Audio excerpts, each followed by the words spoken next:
Hi. You know, meditation doesn't have to be a big deal. We make it a big deal, but it doesn't have to be. When I first started meditating, I had never heard of meditation.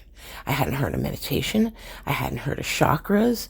There was so much that I had never heard of before that at that time fell under the New Age category. So if you went to a bookstore and you were looking to learn about these things, you had to find the New Age category, in the bookstore. And it was always this small little section.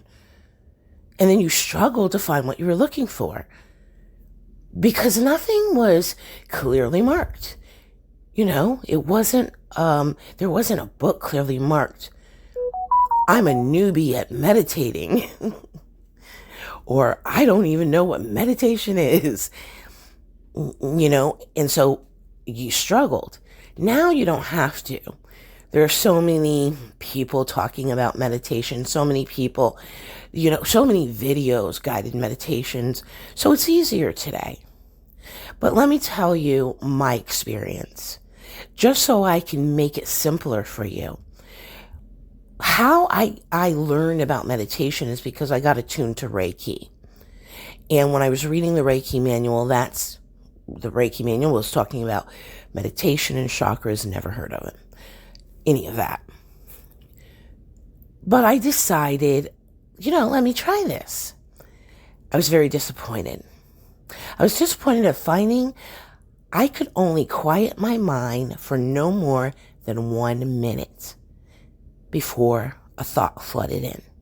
And I was very disappointed at first. I tried it 3 times in a row. Could never get past 1 minute. But what I eventually learned is I was focused on the wrong thing.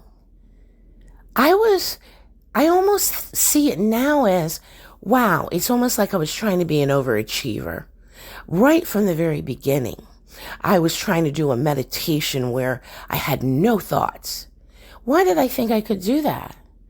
My whole life, my brain had been running the show. My brain had been doing whatever it wanted to do with me not being the master, not being the controller. My brain was controlling me. My brain was calling the shots. So meditation for me was like, my mind would be quiet for just 1 minute, and then it was like, oh, don't forget to pick up your son at the bus stop on time. If you're going to take a nap, set your alarm.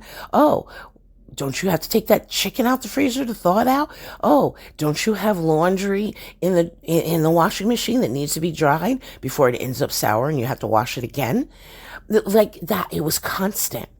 It was like, the minute you tried to, meditate, get some peace, there was that tapping on your shoulder.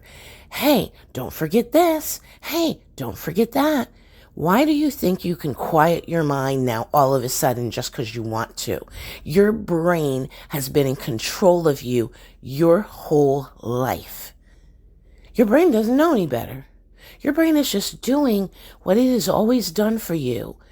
It thinks it's helping you. So it's going to take time before that tones down. In the meantime, don't worry about it. In the meantime, hey, if your brain taps you on the shoulder and goes, don't forget to take that chicken out the freezer, thank it, move on.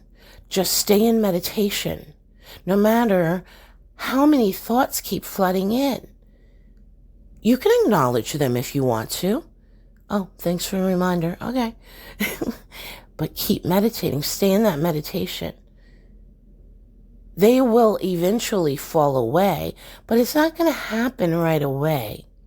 As human beings, we always want this instant gratification. We want everything to be, I'm trying this and I want it to work successfully the first time.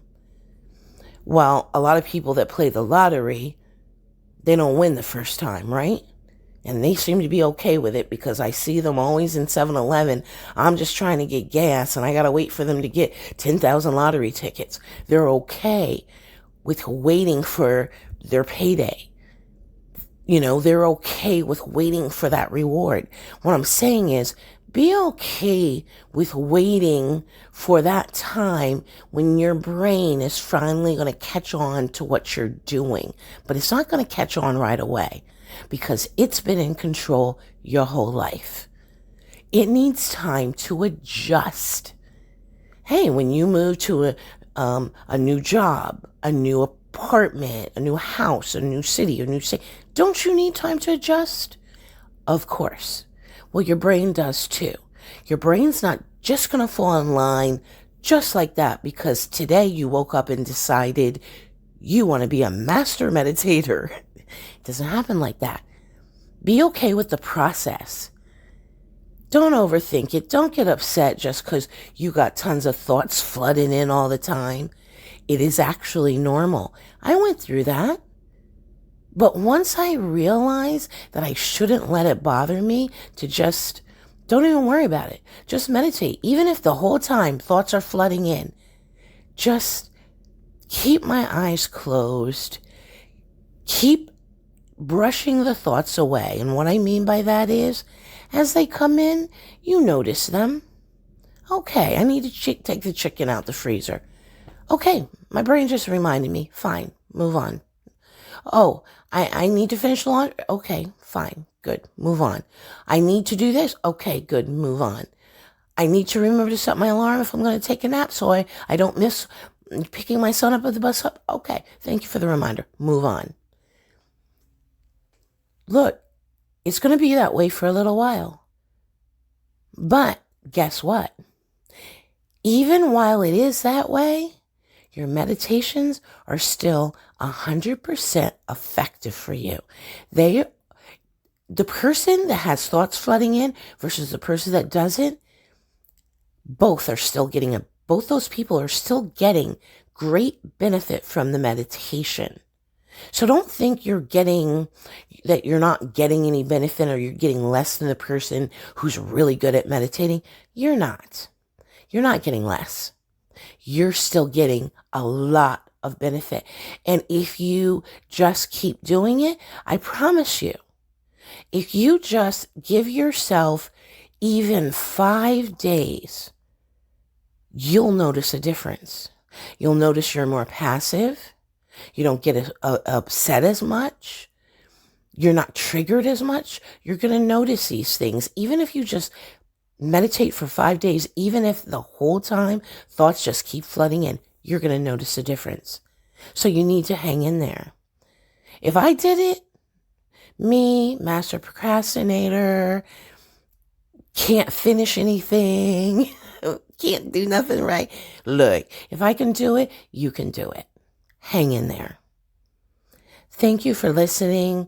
You can find me at sherryspeaks.com, or you can find me if you want to schedule a reading with me or coaching, sherryspeaksnow.simplybook.me. Namaste.